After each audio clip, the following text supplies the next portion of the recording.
Before we begin, I wanted to let you know how much I have loved the Wheel of Time book series, as you see right there. In fact, it was quite an inspiration in many different parts for my own novel, Shadow of the Conqueror, and if you haven't tried out my novel, you can give it a go. In fact, one of the best ways you can experience in a brand new format, because I'm releasing the graphic novel adaptation of that book. It's available on Indiegogo, as well as the second edition version of the novel with a new special cover, as well as collector edition covers, leather bound, both for the novel and the graphic novel. It's got a great unique magic system, very interesting protagonist, a former villain who is on a quest for redemption with some very unique twists along the way. If you love this type of story and starving for something new, please check it out. I think you'll really enjoy it.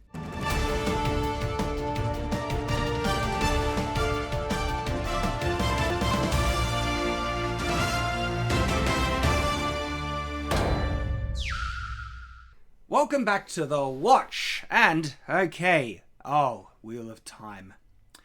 We will never forget about Wheel of Time. We will always cover it, and a new trailer / sneak peek-ish thing is dropped, which we need to talk about. And I say we because I'm joined by my lovely wife, the lady. I'm back again. And you're going to become like a regular member on Nice Watch then, I think. Yes, and so we've been trying to decide whether I need my own avatar or to stick with just keep rotating through. Because we are able to customise and tweak it depending on what our topic is.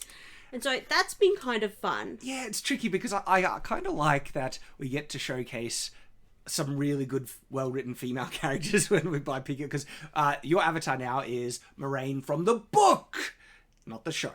I mean, out of all the castings on the show, the Moraine casting was one of the least offensive ones, but there were some really bad castings. And I do like the actress in general. Yeah. I think I think one of the big failings in Wheel of Time, the adaptation TV show, is nearly all the casting for the Aes Sedai. They're all too old. They're supposed to be ageless. And the way that you would have done it is by casting younger actresses and then made them, I don't know, do some type of makeup effects to make them look a bit more mature. And then you could, be able to have it run much longer in terms of the ageless look, if you have multiple seasons. Because these they're all old, middle-aged or old women, and you're supposed to think, they're really young, and then have a closer look and think, their eyes look a lot wiser and mature. Aes Sedai live hundreds, if not thousands, of years, and one of the ways you can pick out an Aes Sedai is this strange ageless look, where you can't tell if they're old or young or something like that. And so that's just one example of the host of failings in the atrocity, the abomination that is the Wheel of Time TV show adaptation. Like, it's even pointed out in the books, those that are really old, you can only tell because they have grey hair. They have young-looking faces with grey hair, and then you're kind of like, she must be really old. Like I said, one problem amongst the many, and Wheel of Time is a sore spot for me, because it was almost like one of the black-pilled moments, because I went in willing to give it every benefit of the doubt, and I tried it. I was like, all right, there are these problems, but maybe if this or that, or maybe it'll get good, we'll give it, and they ended up betraying that trust I put, the benefit of the doubt I gave them in such a massive way, to the point where it was truly insulting what they did. I was so excited leading up to it. I was counting down. I'm like, finally, the Wheel of Time is going to be in a TV show. I can't wait. And then I was just so repeatedly disappointed and hurt by what they did to much loved characters. And then later on, we found out that they did it out of arrogance, their own agendas, to push subversive political agendas. They were making these changes. They kept out key important parts of the story because they felt they were problematic, which is them saying that they actually felt that the show is problematic. They actually felt that the books had problems in them, flaws. They disliked those elements of the books and that they could do a better job. The just hubris, the arrogance, and the disrespect that shows to the source material is tremendous. I couldn't believe it. And then on top of this, we find out that they actually were making horrible changes just out of spite because they hate the core fan base, okay? And they wanted to just appease a woke mob, essentially, to make this horrible show.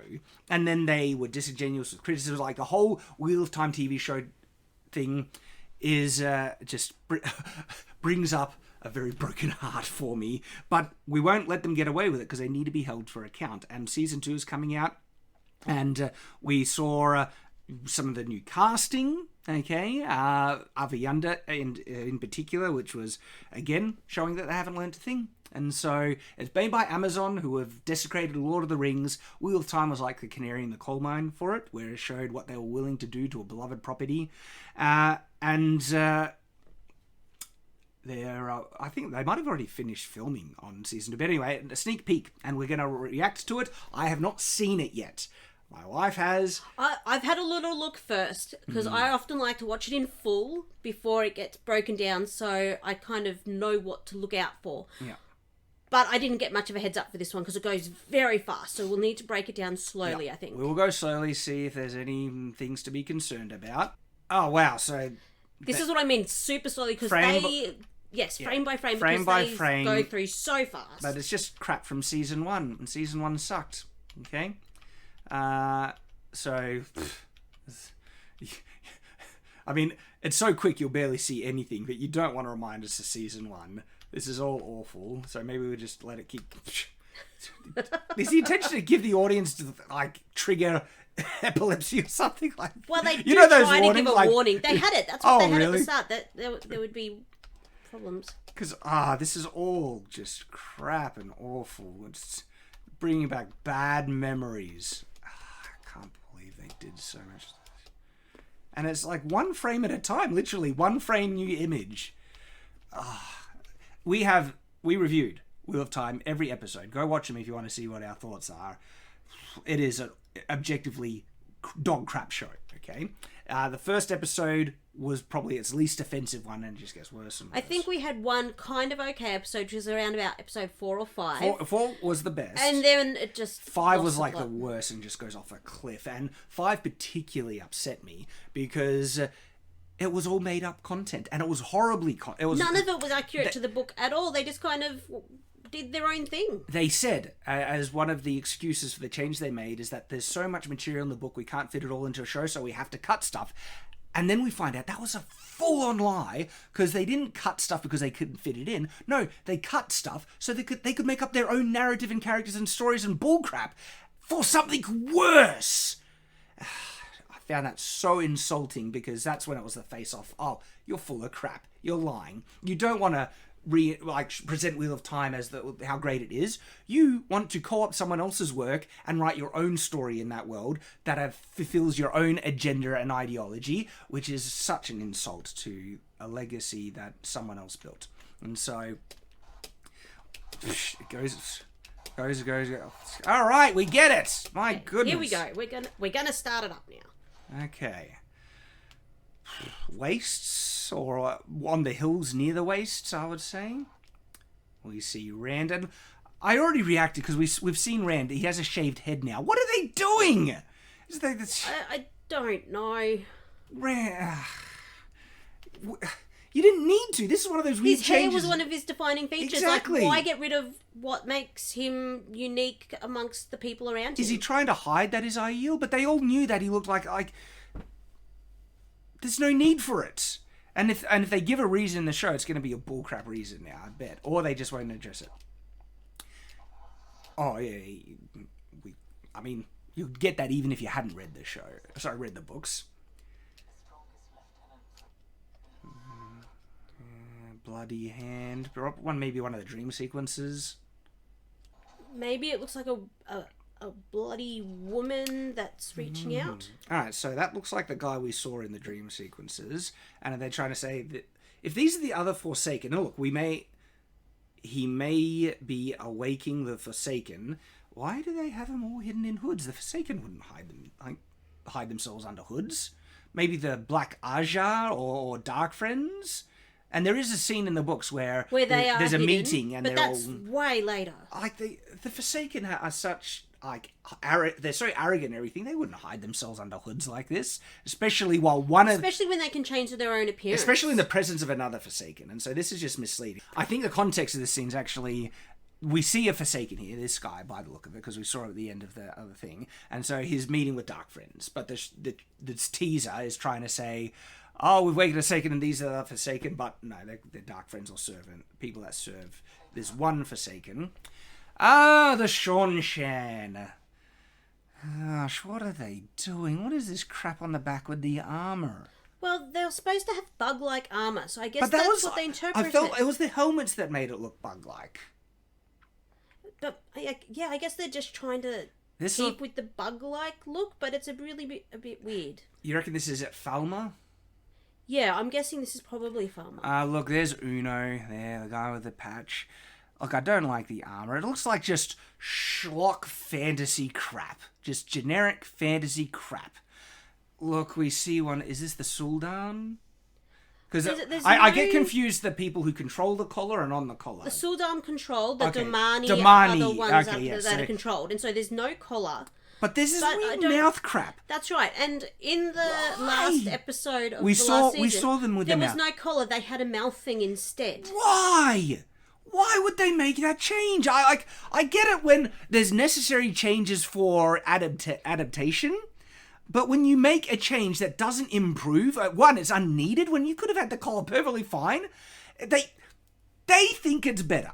They honestly think it's improved. Otherwise, why would they make the change? And it shows their hubris, disrespect, and lack of talent. Because it's not better. It looks friggin' weird and ugly. All right, these weird mouthpieces crap. And warning signs. Season 2 is going to be as bad, if not worse, as Season 1. Because we see these changes that they're making, and they're not improvements. And they're not necessary. Because if they're unrecognisable from the book, why base something on the book? Exactly! Arrogant bloody creators. They're rafing it again. Bloody Rafe Judkins, right? And I'm going to say it again. What's so frustrating is it's unneeded. If you need a change, okay, maybe we can hear the argument and then judge on it.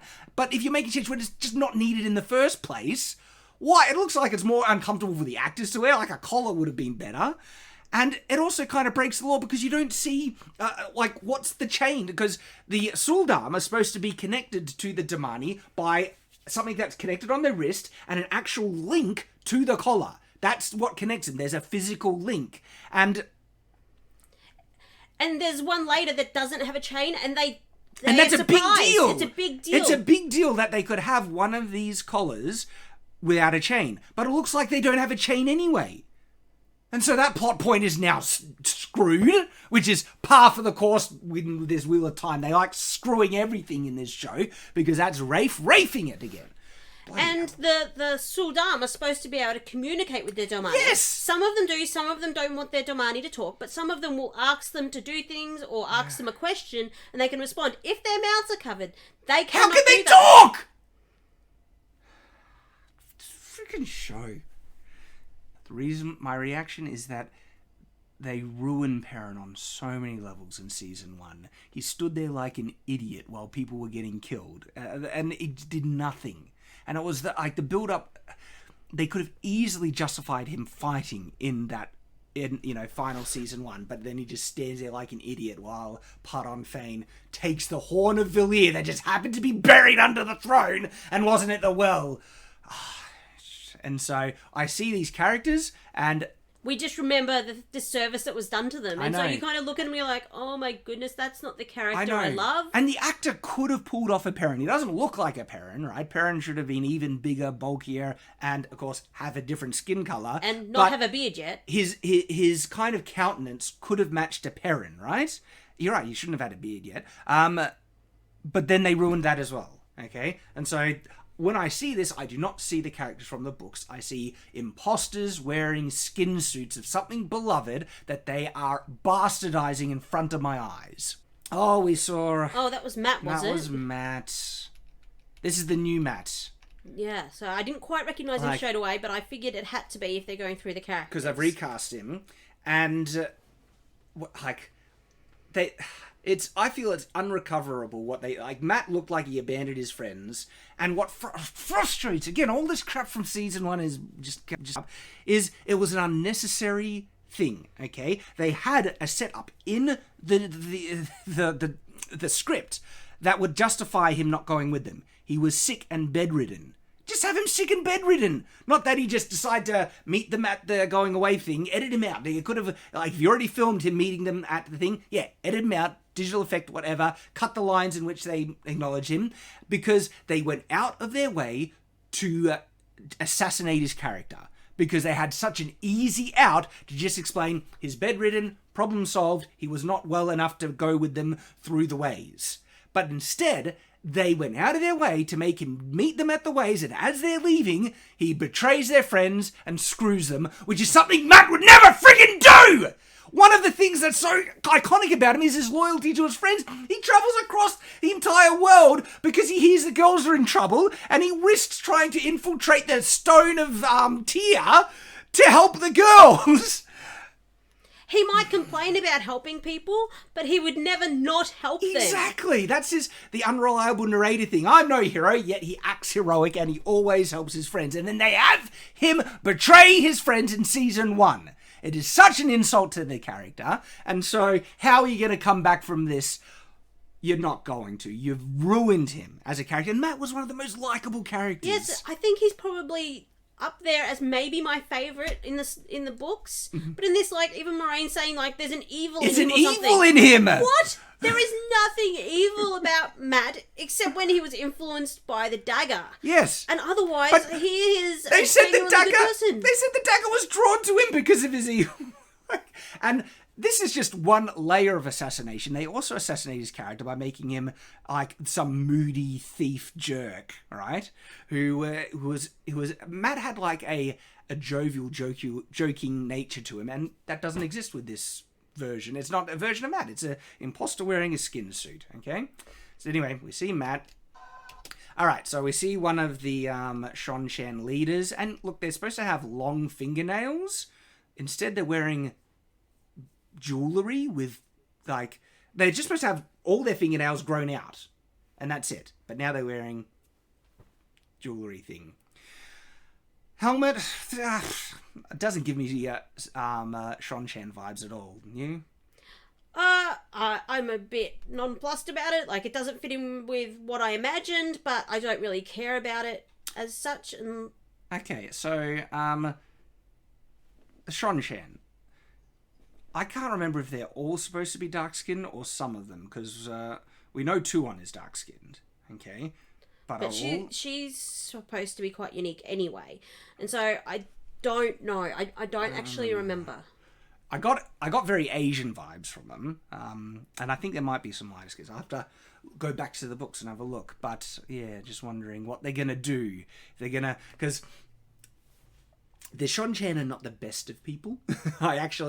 They were a great antagonist. I loved hating them in the books. I wanted to see them get destroyed.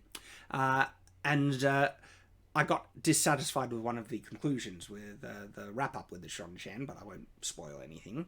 But one of the things is that they might race change Tuon because of her connection to the Seanchan, and the Seanchan are basically, slavers. They have a slave trade, and having a dark-skinned character be connected to people who lead a slave trade, like, that's how disingenuous the creators are. Like, they pander so much to the woke mob that they would potentially race change a black character to white to avoid it. Which, what are they going to do? Because their hands are tied, because that is whitewashing, and they'd get attacked for changing a black character to white, but then they might try and say, obfuscate. We do it to other people, so we're just making it equal. Yeah, right? But either way, they could get attacked from the people that they appease, because either, they all race change to white, or they'll keep a black character the same who has very strong connections with a culture that is enslaving people. And it's interesting, like, this crowd, they've already tried to attack House of the Dragons for the fact that a gay guy got killed in it. And it's like, I thought that's equal treatment. Normal people get killed all the time in Game of Thrones. Why should, homosexual characters get a free pass? But they thought it was homophobic. They actually attacked it for being that's how insane they are. And so depicting a black character connections to slave trade is a vector for attack for these people as well. So it'll be interesting to see what they do. Anyway, so yes, we get it. They have long fingernails. You have no conception of how they're talking about. Oh, they're still talking about the Forsaken. The Forsaken, yeah. But they're showing the Seanchan in that context. Bug-like mask, that's a little more Seanchan-y. Yeah, sort of mandible type things, I believe, was referenced, and so that kind of works. And Tasseled spears, they did have tasseled spears. Alright, so there's at least a pass. Is that Nynaeve? I feel like the hair's too short, but I'm not quite sure. Yeah, it's hard to tell who that is. There's Lan. He's not Lan. He could have made a Lan. He could have. This is the thing. He is actually, I still think he is not the best casting of Lan by a long shot, because we have a video on Night's Watch looking at the casting that Robert Jordan, the author, would have picked. And he picked Liam Neeson for a Lan. And that is a great pick. Liam Neeson would have made an awesome Lan, because he has a stronger, commanding face, right? This guy is a little too soft. At least he had stoicism to him, but the whole breaking down and crying, it's just destroyed. That was out of place. I can never look at him and see Lan now as a result, because the character that they're showing in the show isn't Lan. No, the character's not, but I think the actor could have been. He could have done it, but they screwed him over with the character and the writing that they gave him. Yeah, yes, it is.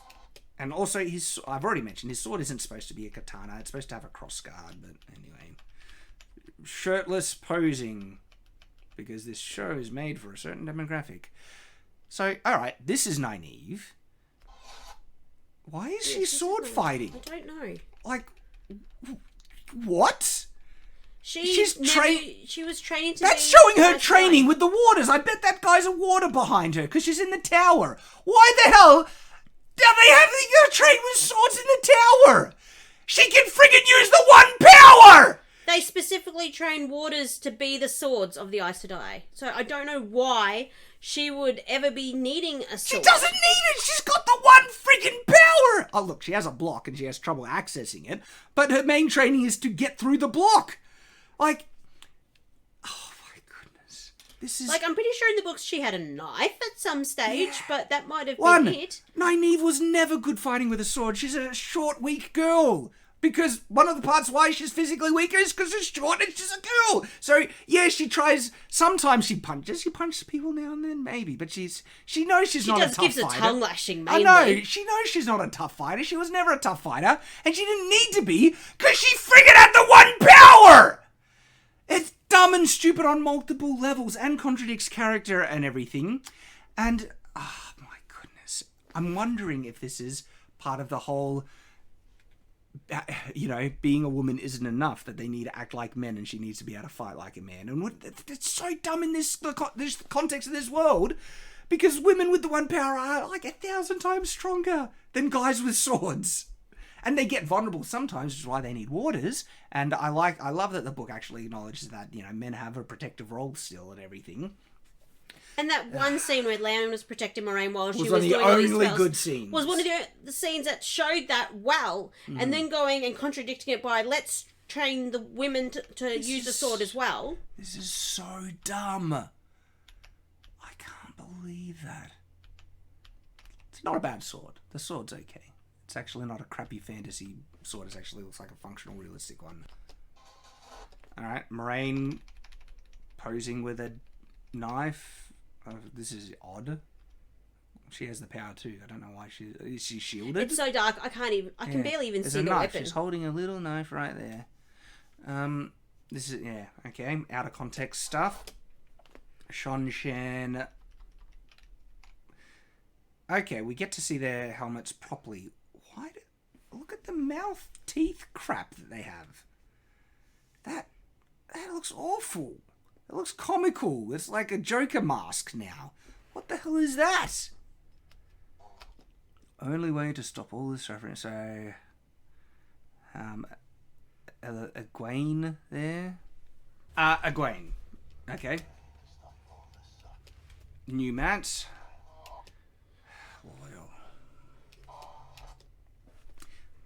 What? Alright, so there's a lot of weird out of context clips here. So yeah, Moraine with a dagger. Only way to stop all this suffering. Matt lying against... They're not very riveting clips here. So just... Here are the characters looking. Loyal being wrapped with ropes. Moraine crying. Riveting. Out of context clips. All right, this is... What is going on here? I can't think of any situation that matches this, so I'm really unsure on why he is strapped to a wheel. By the sunlight, it looks like this is in the wastes. Is it like, I don't know, some, thing in the... Like when he goes to Roidion? I forget the name of the magic items that do stuff, because Ungriol and Sa Ungriol, but then there are the magic items that I forget. But now I'm bothered by that. And now, but it could be one of those items. Though, but why strapping? Because, or is it like a test that the Aiel are putting him through? It's again, they're making up crap now. And what? Perrin having a fit. Random fighting that looks like Uno. And is to stop the wheel itself is there's continuing subtitles. Let's see. To stop the suffering. Now Uno hitting someone is to stop the wheel itself. So that must be, Forsaken talking. Every time they show these characters, I'm reminded how much they hate him because of how they... Suan, the tyrant, where this is her world, where Aes Sedai, servants of all, are now, no, they rule and you do what I say because I rule the world, I'm the leader of the world. That's what they did to Swan. And Swan, the noble fisherman's daughter who could be rough as guts, but, command the room, is suddenly this over-the-top empress random lady who will torture men, who can channel and everything and put them through suffering when originally they thought it as an act of mercy to gentle them and things like that. No, now we'll make you suffer and pay and all that crap. She's an evil tyrant now. They've ruined so much in this show. So I see this character and I'm just like, you're not Swan. I get angry with this crap. So it's the Forsaken talking. So I thought he died at the end of season 1. Did he not die? No, he didn't. He was highly injured, but he comes back. I know he comes back, but he comes back in a different way. One of the Forsaken do die, though. It gets killed by the Green Man. And so, because... Alright. So there's the Forsaken that was talking to them in the dreams, right? He's alive. And he gets killed, and I think he... Oh, yeah, so that's fine. But there is a Forsaken that gets killed because one of the Forsaken meets them when they supposedly went... Well, in the book, they go to the wheel and they meet. He looks like really ragged and wrinkly and stuff. And I think he comes back. Yeah, I can't remember if this guy got killed at the end of season 1, but they didn't have the other two Forsaken in the book. There's two other Forsaken that meet them when they get there. One gets killed by the Green Man and the other gets killed by Rand. And look, because, the show isn't going to be true to the books. This could be any of the Forsaken, really. Well, it's the one that met him in the dreams that was posing as the Dark One. And so, who cares? Random clips, random fighting, some guy hitting someone else. So I've been trying to figure out here if this is supposed to be a collar. Maybe. Oh, do they have the collars? Is this Nynaeve and they... Then what are the mouthpieces crap I don't know. And it seems to have like a shoulder thing as well attached to it. Yeah, and it should just be a collar. You don't need like a choker collar. It's not a gorget or bevel or anything. All right, maybe they do have collars. Maybe. But at the end of season 1, we saw them not wearing collars. Yeah, they had some weird mouth under the things. clothes. Maybe they'll have both. There'll be 2 types. If that looks like Nynaeve with the collar. White cloaks. I like the shields. What? Nynaeve didn't have the collar, did she? You're right. In actual fact, Elaine wasn't collared either. It was only Egwene that got collared. And so then... What's going on? This like? It's probably not their collar, or they've decided to collar her. Hang on. That's probably Egwene. It could be. It's so hard to tell from a screening That's not face. Min. That's Egwene. I can tell from the nose now. Okay, so we've got... Sorry. It's not Nynaeve. I thought it was Nynaeve. It's not Nynaeve. this is Egwene, and it looks like she's collared. Okay, we're understanding what's going on. So then it looks like they do that she's probably screaming because of the collar. So because they can get tortured basically by their handler. Okay. So again, makes me wonder where are the collars on the other, Suldam Damani that we saw. What's with the mouth crap? And all you had to do was do a collar. You didn't need this whole neck thing. That look, having it be like this whole kind of upper bever thing. It does kind of bring more attention to it, I suppose. That's a type of change maybe I could see you try and justify it. There are changes that are far, far worse. But we're decoding things little bit by little bit. That looks like Egwene there. His white cloaks. Yep. They looks like one of the fades. One of the fades with their swords. I hate those mouth things on the Seanchan helmets. They look awful. Well, I always pictured them as kind of awful looking anyway, because they were always mentioned as mandibles and bug-like, and I always thought they would be horrible. I just don't like it. One of the Seanchan soldiers getting burnt, and then Wheel of Time. That's it. Is it? Okay, so it's a teaser. It's not really a trailer, but I'm not impressed. Of course, I know I'm coming in with a bias, right? If it's gonna be good, I will acknowledge it. Okay, but I do not see signs. We've pretty much given up. I've given up hope. But yeah, they may surprise us, but it is highly unlikely at this rate. They have so much work to do to get any goodwill back from me, and they could do it if they just did a well-written show that respected the material and didn't have just a completely subversive political agenda behind everything. But the showrunner has already admitted that he will be injecting his politics into this to send the messages he has, because he, honestly, it's an expression of hate towards the original work and the original material. Doesn't matter how much he says he loves it. If he loved it, he wouldn't be making these changes or politicizing it the way he has. All right, and so... But we'll always cover Wheel of Time. Special soft spot for us. And if anything else comes out, we'll let you know. But it still looks to be pretty darn crap. We'll see you next time. As always, stay on watch.